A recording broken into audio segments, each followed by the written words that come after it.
This is the Observations Podcast for Sunday, the 14th of April, 2024. Welcome to the podcast. I'm Dale Franks. I'm Michael Wade. Ish. And we're back. There's much going on that we can talk about, but we're going to be keeping this one a little short for a variety of personal reasons on both Michael's and my part. So it's not going to be a 2-hour fiesta tonight. We're going to keep it around an hour or less. So I've got a limited number of things that I want to talk about, and I'm not sure we'll even get past the first topic, although if we do, I've got two more lined up. But this is something that we talked about briefly at the end of last week's podcast. And after the podcast, I went and did a little research and dug up some of the stuff that I was talking about that I had told Michael last week on the podcast I had seen, but I didn't have it handy while we were talking. Well, now I do have it handy, and I want to go over a couple of charts. And I want to talk about something. Let me share the screen here. This first chart, and it ends at 2013, so some of this stuff is not super relevant. There are two charts here where the data ends at either around 2013 or 2015. The rest of them are fairly current. This is the cumulative change in real annual wages by wage group. And we have the bottom 90%. And since 1980, real wages for the bottom 90% of American income earners has risen 15%. And that rise took place almost entirely between 1995 and 2000. As you can see, from 1979 all the way until 1995, wages were fairly stagnant. Then from 1995 to 2000, we had some wage increases, about 15%. Welcome, I'm sure. And by the way, we're talking real annual wages. So we are not talking in nominal terms where we're using current year dollars for each year. Right. We're using constant dollars across all of these things that we're about to see. So but that's just inflation adjusted numbers. That's not purchasing power or anything like that. It's just straight numbers. This is just straight accounting numbers for inflation. Accounting for inflation. So basically real terms rather than nominal terms. Right. Purchasing power gets us into a whole separate area. Right. I'm not sure I want to go that deep in the rabbit hole. But that 15% took place entirely almost in a 5-year period, and then it stopped again. Whereas if you look at the top 1% of income earners, they're up 138%, and that increase has been fairly steady since 1980. Now, granted, some of this stuff comes from left-wing sources in terms of the arguments they're making, and I don't care about those arguments, but I am interested in the data. And the data, in this case, I think is important. So, data point 1, the top 1% have been doing really well. Data point 2, CEO to worker compensation. Now, this is the ratio of salary for CEOs compared to the average worker's salary of the companies for which they are CEOs. And from the 1960s through the 1980s, there was a couple of little bumps here and there, but it stayed between 20 and 30%. 20 and 30 times what the average worker made. And then sometime in the late 1980s, that just went off the charts, and especially in the 1990s. Now, I have an explanation for part of this, which is that there has been a long-term stock market boom, despite 2008 and 2000. There's been there's been a stock market boom, right? So what happened in the 1990s was that the federal government, and Bill Clinton, it was something he wanted, and he got it, wanted to tax salaries of CEOs at the corporate level, which were not taxed. It was just a cost of doing business, right? It was just another salary expense. And basically, under Bill Clinton's urging, the Congress passed a law that said any salary that you pay a CEO in their, salaried compensation over $1 million would then be subject to corporate tax. It would not be, you couldn't write it off anymore. So it was no longer an expense. So the only thing you could expense max $1 million of CEO salary. And what companies did, of course, is they started paying their CEOs in stock options, which is not direct compensation. It's not real money, at least not until you exercise the option. And then you sell those stocks for whatever the current market price is and you make bank. So that, I think, at least partially, because we have been really since 1984 in a very long-term bull market. When you look at, the Dow or the Dow in 1980 was something like 2,000, and now it's, almost 30,000. That's a big jump in, one lifetime. It took 100 years for it to reach, right. 2,000, and then from 2,000 to 30,000, it's taken 40. So, okay, great. That partially explains this for CEOs.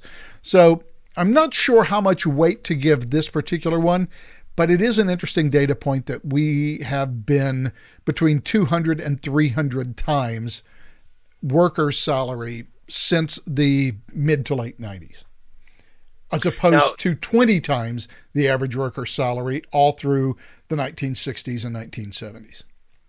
Now, I'm assuming that this is just that these ratios are just for publicly traded companies. Is that right? Yeah, because that's the only way you're going to get the info. Yeah, we wouldn't have that info for any private companies because they can hide that shit. But for publicly traded companies, we know. And so we can work this ratio. Again, as I said earlier, and indeed, as someone in chat just said, performance incentives, stock options certainly had a hand. That is absolutely true. The huge rise in stock prices have made that a particularly lucrative type of compensation. But okay. So like I said, this is one of those data points I'm a little iffy on. I think it's instructive to see how much money CEOs actually make now compared to their workers, which is, prior to 1990, historically unprecedented. But you're right, stocks have something to do with that. But now let's take a little deeper dive. Now what we are looking at is the compensation of employees as a ratio of GDP. So basically it's a percentile. So essentially from 1950 to 1970-ish, 1968, somewhere around in there, it hovered between somewhere around 50%. So employee compensation was about 50% of GDP. And then something happened in the 70s. And you can see that it has declined from 50% down to as low as 42%. And who knows where it'll go in the future, but as late as 2020, it was 43%. So, or 44%, 2021, 43%. So something is happening here. And that is only reinforced whenever we look at what I think is probably the weirdest of all of the graphs, which is that wage increases, hourly compensation, is not tracking productivity. Something happened in 1973, and hourly compensation began to flatten out while productivity didn't. And so since 1948, productivity has risen 243.1%. But wages have only risen 108.9%, and the vast majority of that rise happened between 48 and 1973, when wages and productivity seemed to be fairly linked. And indeed, when I was in college and we were talking about wages and productivity in my, undergrad economics courses, it was just generally accepted that wages track productivity. And certainly after World War II, that was our post-war experience. But that seems to have stopped in 1973. And that is weird, because that you would think that the productivity would, in fact, as you increase your productivity, it would increase your hourly compensation. That's no longer happening, and I'm really curious as to why. Then we I can think take technology has something to do with it. Yeah, I mean, I'm sure it did. But if you're more productive, even with technology, why aren't your wages higher? Now, if you're saying that we've automated, like, assembly line work, okay, maybe. I mean, that's part of it, but I think maybe moving from an agrarian to an industrial, that changed somewhat the ratio. Moving from industrial to technology, industrial at least requires you to have a modicum of knowledge about the things you're doing. Even if you're, just putting cogs on in the assembly line, you still have to have some knowledge about the, things that can go wrong, experiential knowledge, whatever.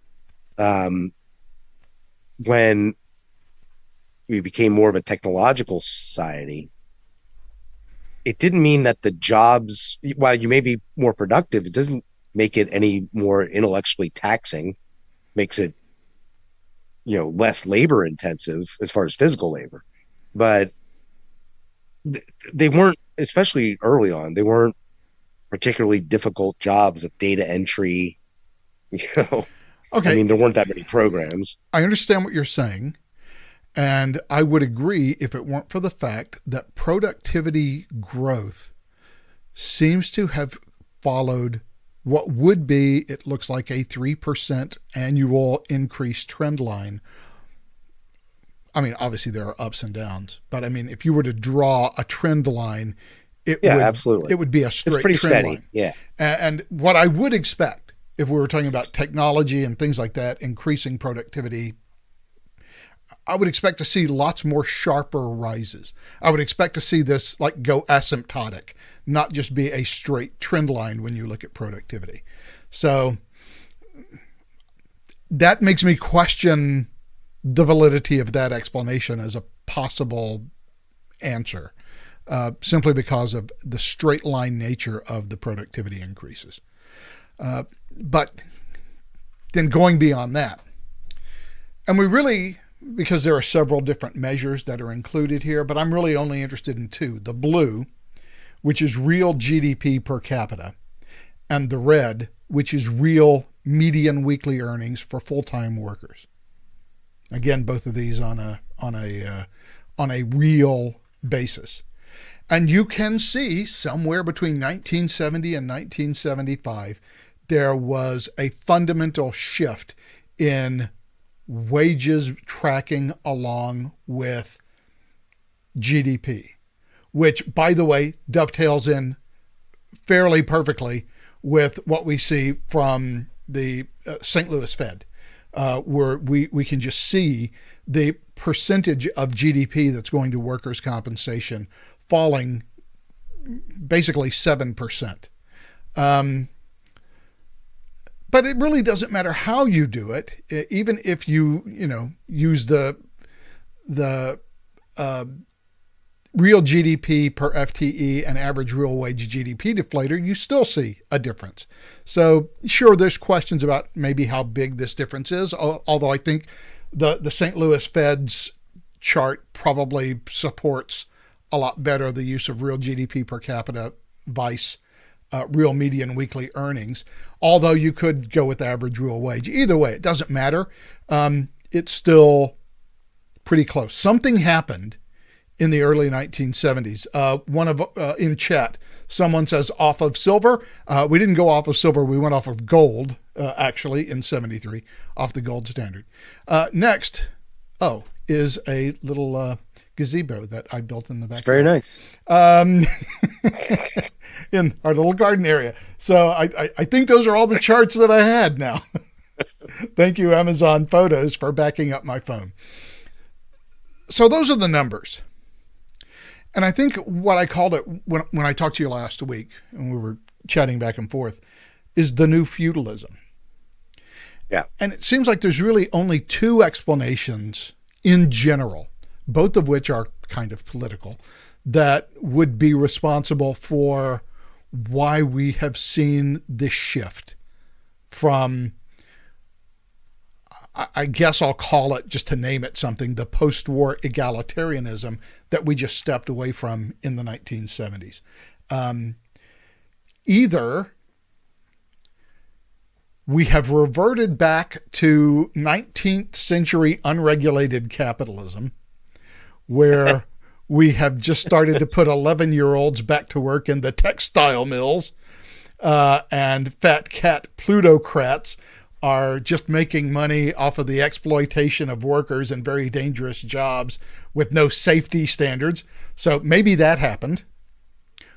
Or maybe the massive increase in the size and scope of the federal government has now made it much easier to make money in industries where you can lobby the government for protection, whatever that protection may be.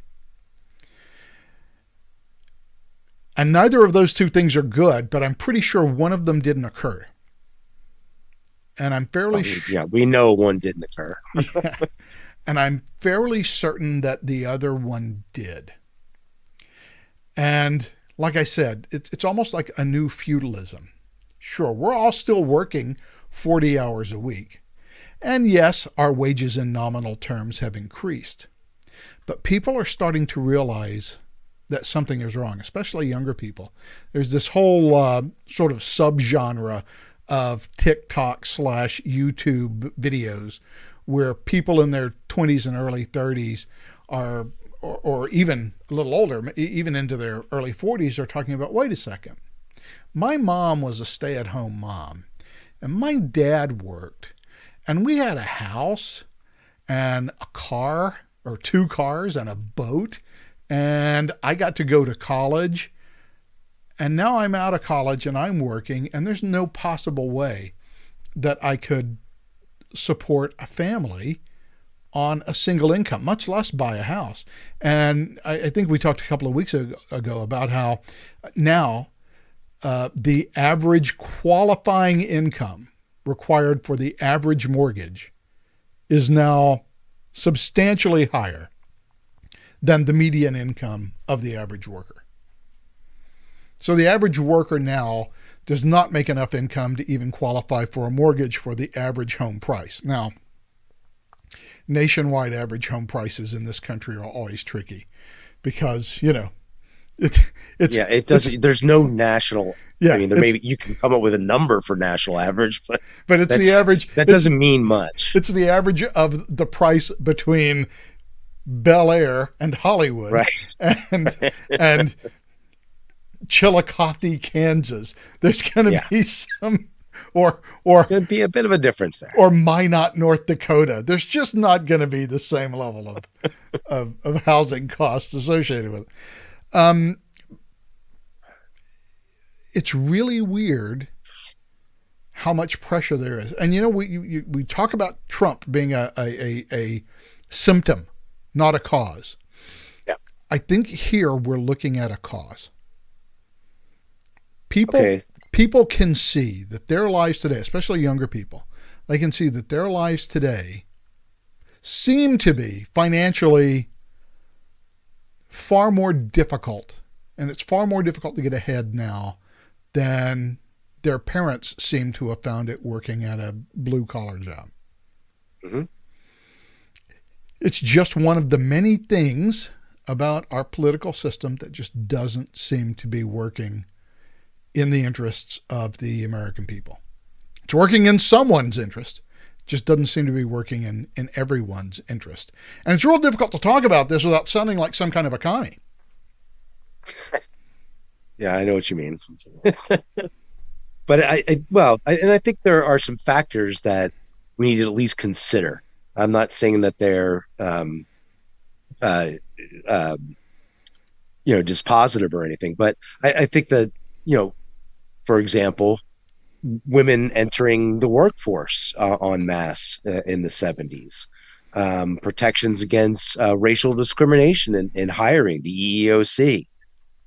We greatly expanded the labor pool. Illegal immigration and immigration in general ramped up. Yeah, most people don't realize that between 1926 and 1986, we basically banned immigration into this country. Yeah, it was in what, 65 or whatever when we started the whole chain migration and all that stuff. And it took a while for No, that that was to that was ramp really up. no, that was well. I mean, there was that, but that was so minimal because Yeah, after the Immigration Act of 1926, we had such strict quotas on who might come here right. that basically no one could come here. We shut down immigration, and we did not really reopen the border until 40 years later with the Immigration Act of 1986, which Ronald Reagan signed under a promise from the Democrats that they Yeah, would strengthen border protections as soon right. as he signed it, which, of course, never happened and certainly isn't happening today. But, and I remember Ronald Reagan giving us this sort of a rose-colored look at how we're a nation of immigrants and blah, blah, blah. And this was all, well, yeah, we were a nation of immigrants right up until 1926 when we decided we didn't want to be that anymore. And Reagan was speaking, looking back at immigration through, as I said, rose-colored glasses after a 40-year moratorium on immigration. I'm kind of curious as to what Ronald Reagan would think about immigration today. He might see it differently. in the current situation, he might have been far closer to Cesar Chavez uh, Yeah. than he is to Joe Biden, I think, today.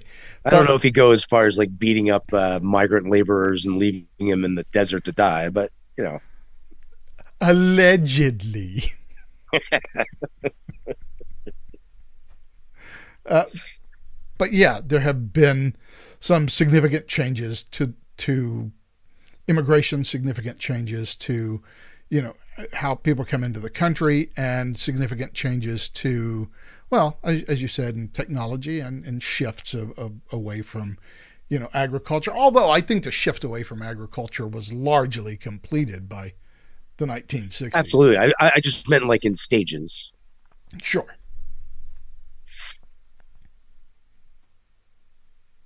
But I think that expanding the labor pool, as always, puts pressure on wages, and it lowers them. That is If the one thing. productive, That is one thing few people talk about. yeah, We uh, essentially doubled the having, size of the labor pool. yeah, that made a big difference to where it became by the 90s impossible almost to be a single breadwinner in a home if you wanted to actually have a uh it just you had to make bank in order to allow one spouse to stay home and raise kids, whatever.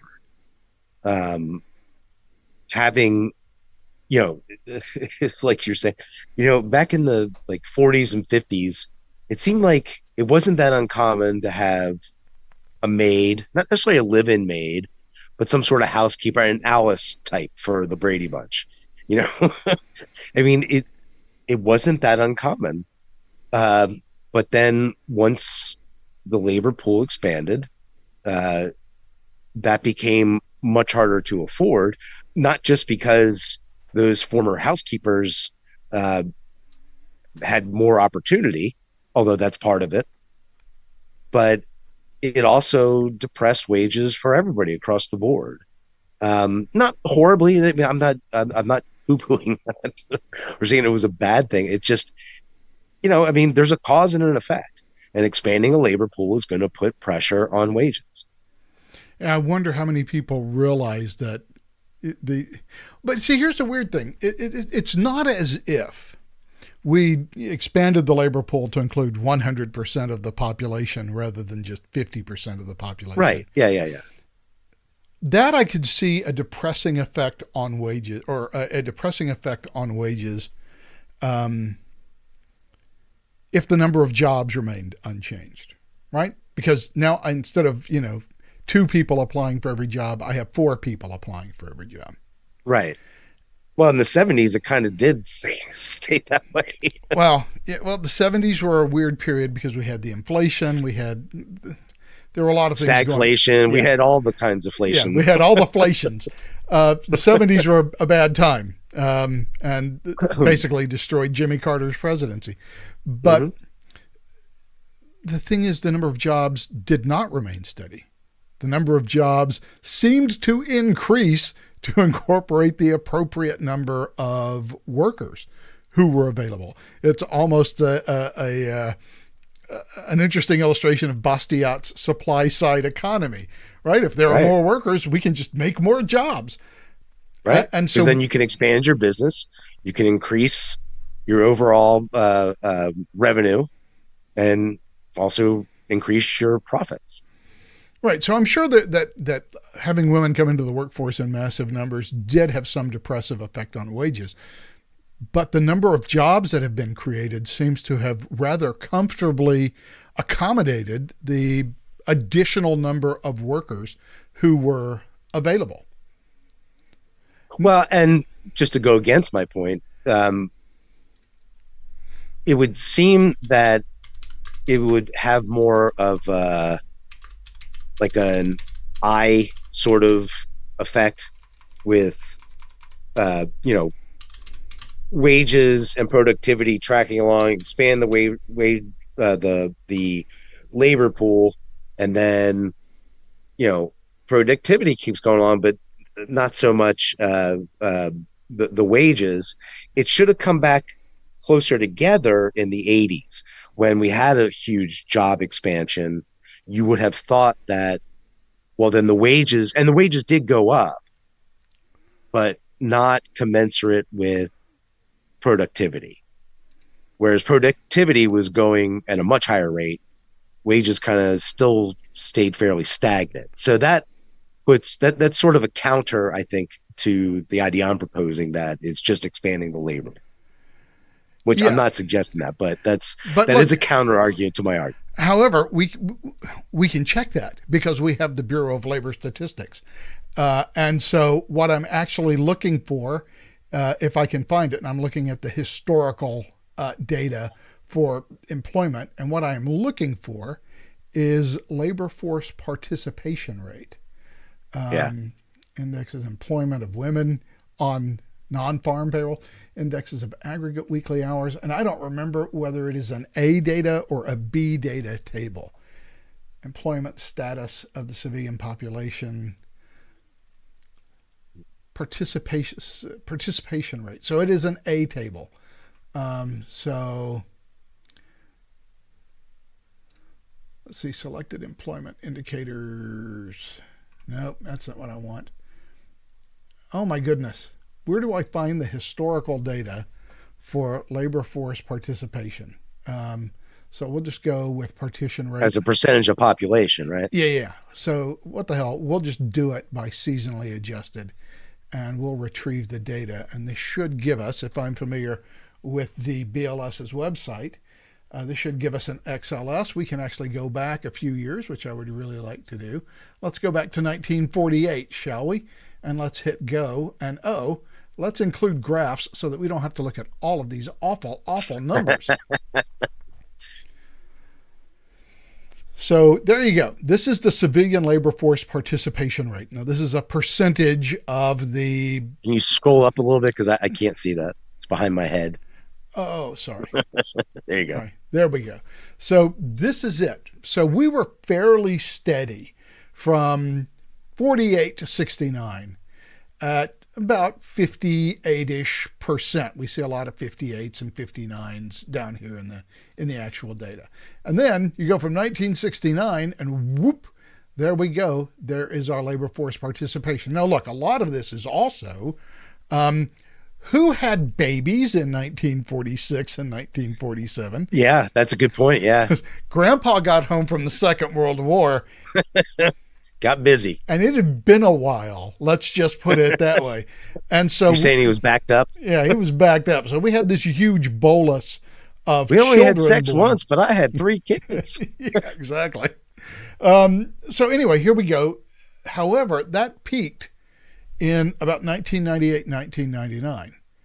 And so even if we were to grant arguendo that just the number the civilian labor force, which is the total number of non-institutional, non-farm, or people who are not working on farms, who are adults, who are eligible for jobs. So it rose to, 60, almost 67%. Well, it did rise to 67%. In fact, sometimes a little above that by 2004. And then, of course, now it is dropping fairly steadily since then. So I could say, okay, well, fine. From, let's say, 1969 to 2004-ish, or actually probably 1998-ish, I can see why wages were depressed. But now that we see the civilian labor force participation rate really start to tail off, and obviously this is because, so many of the baby boomers are now hitting retirement age, why aren't we seeing wage increases now as the civilian labor force starts shrinking? And we're still not seeing those wage increases. We're still seeing that bifurcation. And yet the productivity still keeps going up. So, the economic laws that I would think might govern this don't appear to be governing it. Right, And which usually indicates government interference. That usually indicates that someone in the government is doing something that I don't like. And I think... somebody has to tip the scales somehow, and the only force outside of natural forces able to do that would be a government. Exactly. So how much of this is just skewed by government spending and government incentives? Yeah. How about government hiring? Or, government hiring. Just as the government is expanded and takes up a larger and larger percentage of the labor pool. Matter of fact, the last jobs report, it seemed fairly decent until you looked under the hood and realized that, wait, it's a pretty high percentage of really non-productive jobs and by state, federal, local governments. That expanded quite nicely. Not so much for everybody else. Yeah, everybody else, it's part-time jobs. Yeah. So something happened in the 1970s. And I think we've lived in the richest society in the world for so long, and we are so relatively well off that it's hard for us to notice that we are going back to an economy that looks far more like the 19th century than the 20th century. And so all of these gains in workers' pay and workers' rights and just the ability to raise a family on a single income, that's looking like it was a very temporary situation, something that literally lasted for 30 to 40 years. We grew to accept as normal, and either it's not normal, and just in late stage capitalism, as the commies call it, the workers just continue to be exploited, at least until the glorious peasants and workers revolution. Or there is some sort of government skullduggery going on here. Or at least unintended consequences. Yeah. And look, I think about it in terms of, look at how hard it is to start and run a small business in the United States today compared to what it would have been like in the 1940s or 1950s. Yeah. Some things are easier. That's true. Like actually starting the business is much less expensive. You have more choices, but maintaining it, funding it, getting it up and going, it's a lot harder. Every state and jurisdiction has its own rules about, what licenses you need and what qualifications you must have, and, this or that. There's been a lot more red tape added, which equals barriers to entry. And then, Fernando of course, DeSoto wrote about this years ago. And don't forget about just barriers to entry. And yes, Hernando DeSoto, the Central American economist or South American economist, I forget which country he was from, has. I can't remember. I think he's Peruvian? I can't remember. I Yeah, don't know. but he had a really fantastic book, which was a look at how the economic systems in Central and South America literally prevent people from starting businesses because just the process is so bureaucratized and so overly regulated. And on top of that, they don't have really a system of property rights that assigns titles to property. So it's not like Yes, you can that's get a right. so it's not like you can get a mortgage on your home. You can't prove that you own that home. Even if your Right. family's been living in it for 400 years, you can't prove it's your house. You're just lucky nobody's decided to come and take it from you.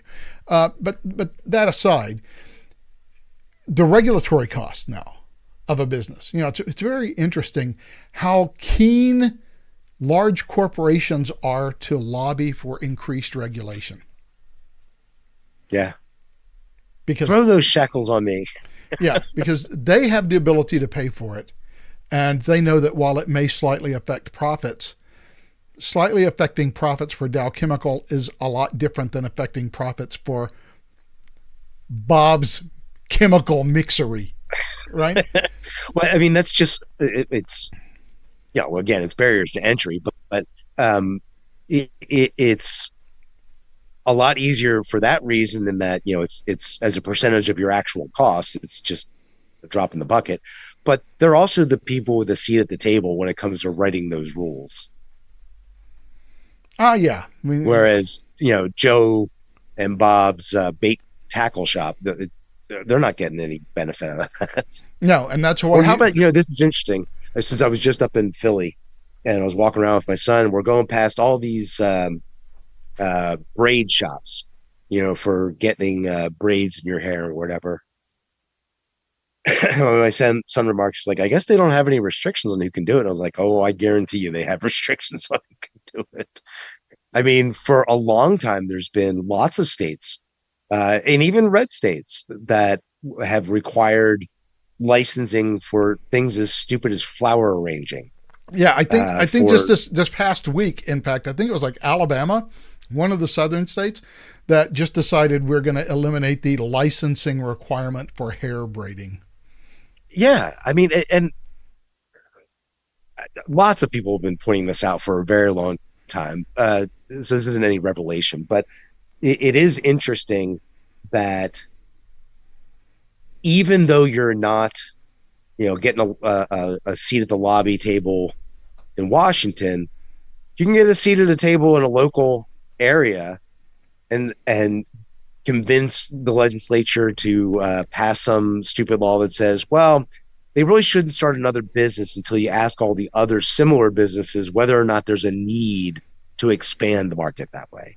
And if they don't really need it. There's a simple question you can ask yourself that perfectly illustrates your point.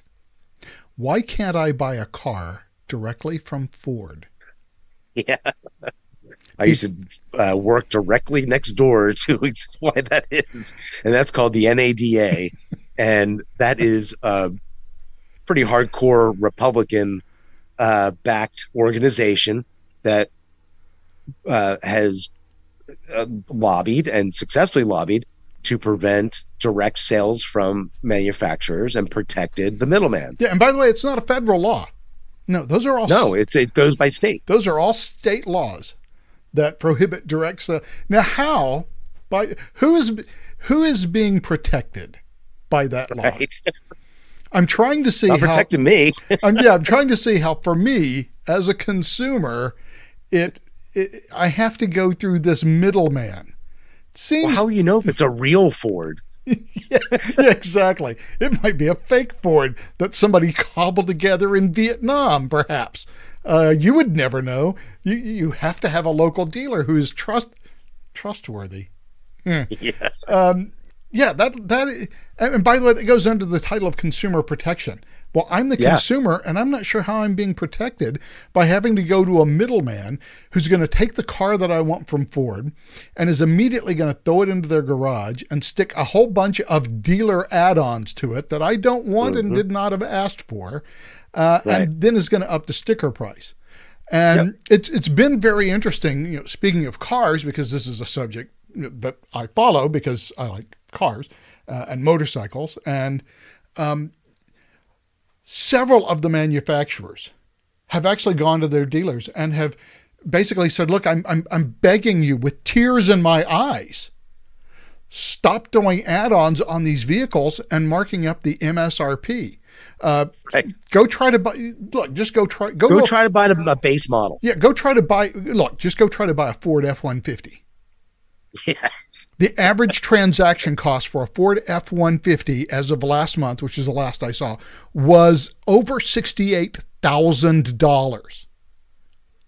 And it's the most popular truck in America. For a truck. And that is coming from dealers because Ford has asked their dealers a couple of times, you got to lower their prices. And the weird thing is that these dealers have now had these cars, some of them sitting on their lots. I think when you look at the days of supply, some of these have like 273 days of supply. Yeah. Yeah. What is it? They only like to have like 30 to 45 days of supply on the lot at any one time. Yeah. Because you got to pay. I mean, you're paying interest on every single one of those cars. Yeah, that's right. Yeah. People don't understand how it works either, that the dealership actually buys the cars from the manufacturer on credit, on what's essentially credit. And then, you know, as they get paid, they pay it back. So anything that's on the lot for more than 30 to 60 days is starting to cost them a bundle. That's why they make such good deals, is to get those now less profitable cars off their lot to bring in more newer cars, which they can throw their add-ons on to jack up the price. Yeah, I just don't see how those prices are sustainable. I don't see how an average transaction cost of $67,000 on a pickup truck is sustainable, and yet, you know, consumers have apparently, well, up until recently, they were apparently buying them. So yeah, the car industry is going through quite a lot of flux. But anyway, we have about 15 minutes left because we do want to cut this off at the top of the hour. So I did want to talk about a couple of other things. First off, this is an interesting one. It doesn't really affect me or you, obviously, because we don't live in Arizona. But this last week, the Arizona Supreme Court took a case on abortion, and this isn't a direct story about that. But here's what happened. Back in 1864. The territorial legislature of Arizona put in a complete ban on abortion in 1864. That ban was written into state law in 1910. And so it has been on the books. Now, obviously, Roe versus Wade overturned that. Right. But nobody ever actually went in and repealed it. And repealed that law. Right. So this last week, the Arizona Supreme Court got an abortion case, and they said, well, territorial law, which was then validated into state law in 1910, is basically a near total ban on abortion. So therefore, abortion is not legal in Arizona. And everybody had a cow, including this guy, Ruben Gallego, who's an Arizona congressman, and he is just incensed. The damage is done. Any initiative they pass right now wouldn't even take effect for quite a while. To make matters worse, it could just get overturned by another state house or state senate. Yes, that is an excellent description of how democracy works. That is an excellent description of how laws made by democratically elected legislatures are implemented. You have a law that was implemented by the legislature in 1910. Apparently, you feel differently now than the legislature did in 1910. So overturn it. Repeal it. I mean, you don't have to go through the initiative process. The legislature could get together tomorrow, pass it, send it to Governor Hobbs, who, by the way, would undoubtedly sign a repeal of that law, and she would do it within a day, most likely.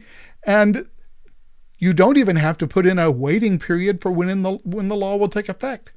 I mean, you could write into the law that it takes effect immediately upon signature by the governor. You could have it done by the end of the week.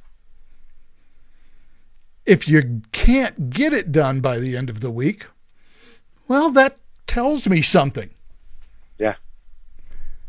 But it's not that. Maybe the electorate is in the same step with you as you might think.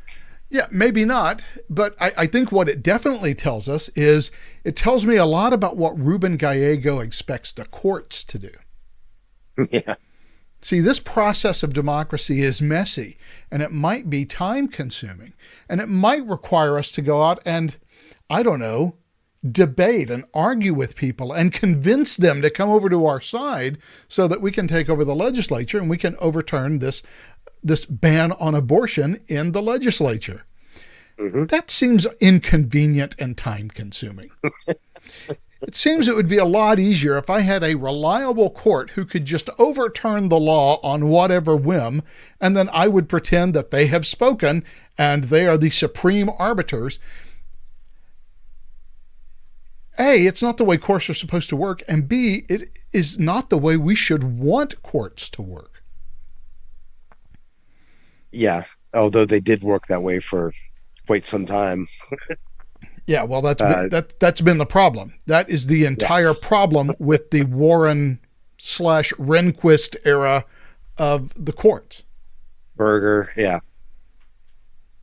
I mean, yes. Or not Rehnquist, exactly Berger. Right. I'm sorry, not Rehnquist, Berger. Warren Berger. I mean, Rehnquist was, I think, part of the problem as well. But yes, he was. I mean, it's been a super legislature. Well, this isn't what they really meant. This is what they should have meant because this is the best policy.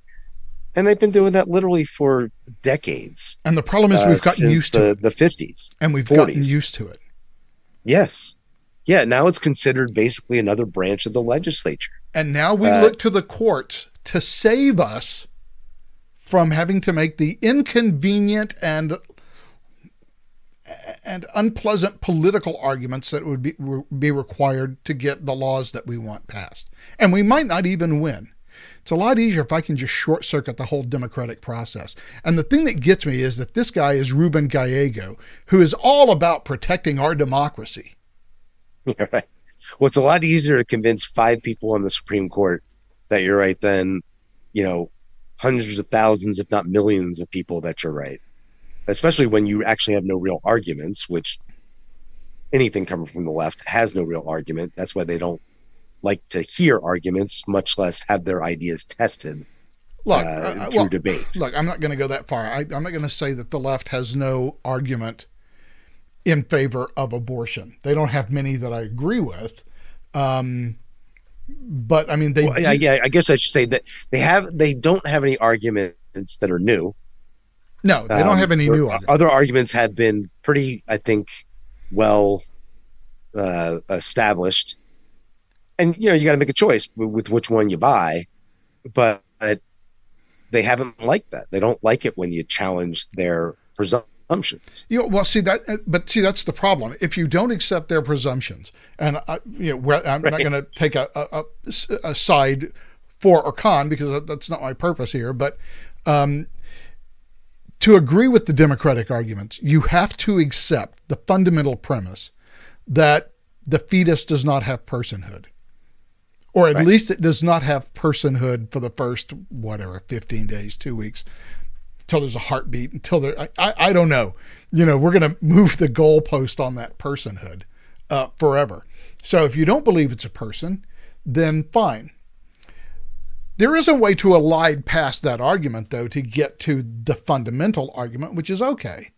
So let's assume that if you get pregnant, we can remove the fetus and put it in an artificial womb, the stuff of science fiction. Although apparently something I've been arguing about for literally decades. So you take the child away from the mother, you put it in an artificial womb.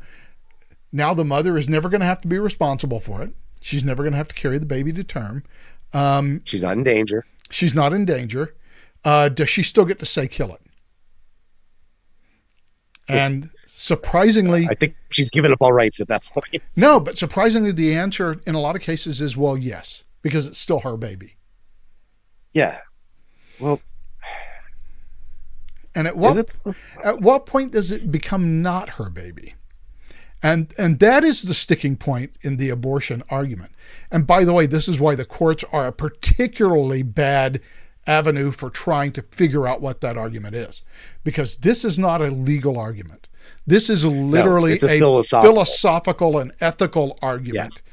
And the only way to answer such arguments is to have some sort of political compromise about them. Yeah. And this is why I've always said that I think adding an amendment to the Constitution, the U.S. Constitution, banning abortion, while I would love the outcome, well, at least the nominal outcome, I don't think that would work. I think it's not within the purview of the federal government to make those moral and philosophical decisions.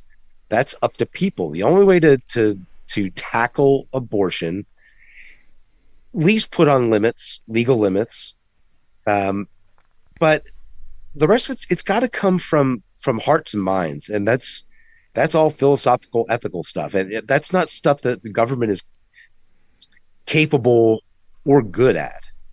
So it needs to be out of their hands altogether, whether it's the courts or the legislatures. Yeah, but the Supreme Court has said it's a state matter now, which is really... Yeah, and that's great. I guess we're not going to get to the thing about Iran and attacking Israel and all of that, God. Because now we're kind of stuck. No, because we're stuck on this. We're stuck on this, and I'll tell you why.